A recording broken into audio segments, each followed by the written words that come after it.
কেমন আছেন সবাই? দেশ থেকে এবং দেশের বাইরে থেকে যারা আমার ভিডিও দেখছেন সবাইকে জানাই আসসালামু আলাইকুম। আশা করি সবাই ভালো আছেন এই গরমে, অতিরিক্ত গরম। তো চলে আসলাম আজকে ছোট একটা ভিডিও নিয়ে। বোম্বাই মরিচের আচার বানাবো আজকে।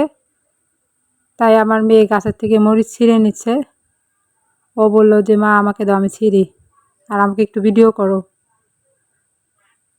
তো এই তো দেখেন আমাদের মরিচ গাছে 2টা মরিচ গাছ, আর একটা মরিচ গাছ থেকে ছিঁড়ে আছে।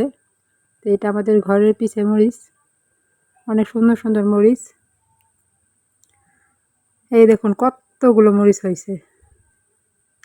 তো চলে আসলাম এই আমাদের আচার বানানোর উপকরণ: রসুন, কাঁচা আম, সরিষার তেল, সরিষা, বোম্বাই মরিচ নিয়ে নিলাম। এখন সরিষাগুলো বেটে নিব। আমার পাটা থেকে পুঁতো আবার একটু ছোট, কারণ এটার পুঁতোটা ভেঙে গেছে।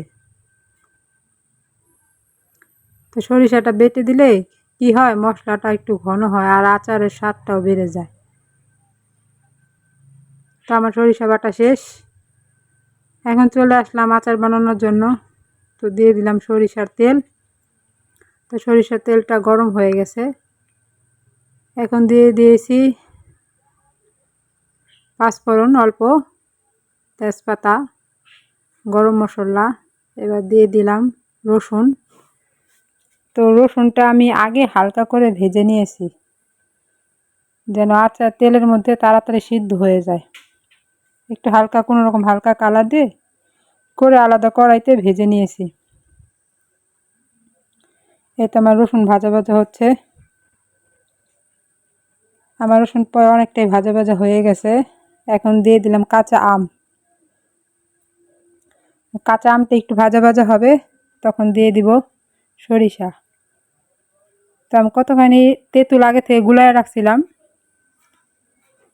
এখন দিয়ে দিলাম বোম্বাই মরিচ কুচি কুচি করে কেটে রাখা, যেন ঝালটা পুরোটা ছড়ায় যায়।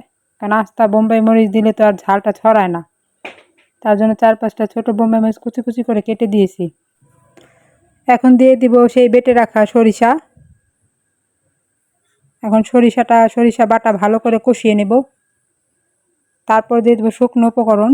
এখানে দিয়েছি হলুদ গুঁড়ো, মরিচের গুঁড়ো আর ধনিয়া গুঁড়ো, সব আধা চামচ করে দিয়েছি। আর দিয়েছি সামান্য একটু লবণ। এখন ভালো করে কষিয়ে নেব। হলুদটা দিলে কালারটা সুন্দর আসে। এখন দিয়ে দিব তেঁতুলের টক। বোম্বাই মরিচ আচারে তেঁতুলের টকটা দিলে একটু অন্যরকম টেস্ট লাগে, মানে স্বাদটা আর একটু বেশি ভালো হয়। এতে এখন ভালো করে নাড়াচাড়া দিব। কোনো পানি দেব না, কারণ পানি দিলে আচার বেশি দিন ভালো থাকে না। এখন দিয়ে দিব সবগুলো মরিচ।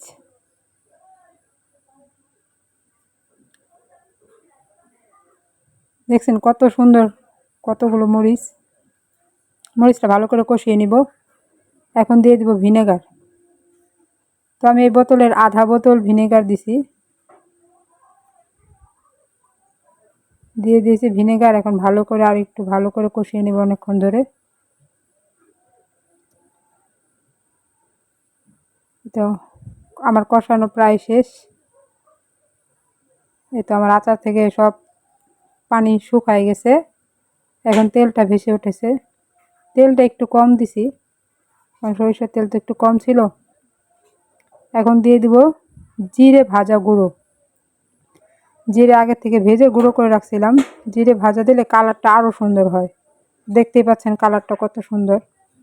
যদি আমার ভিডিও ভালো লাগলে লাইক দিবেন, সাবস্ক্রাইব করে আমার পাশে থাকবেন, আমার জন্য দোয়া করবেন।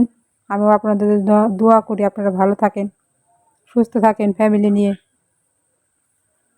এই তো আমার আচারটা তো প্রায় শেষ। এই দেখুন আমার আচারের ফাইনাল লুক, অনেক সুন্দর।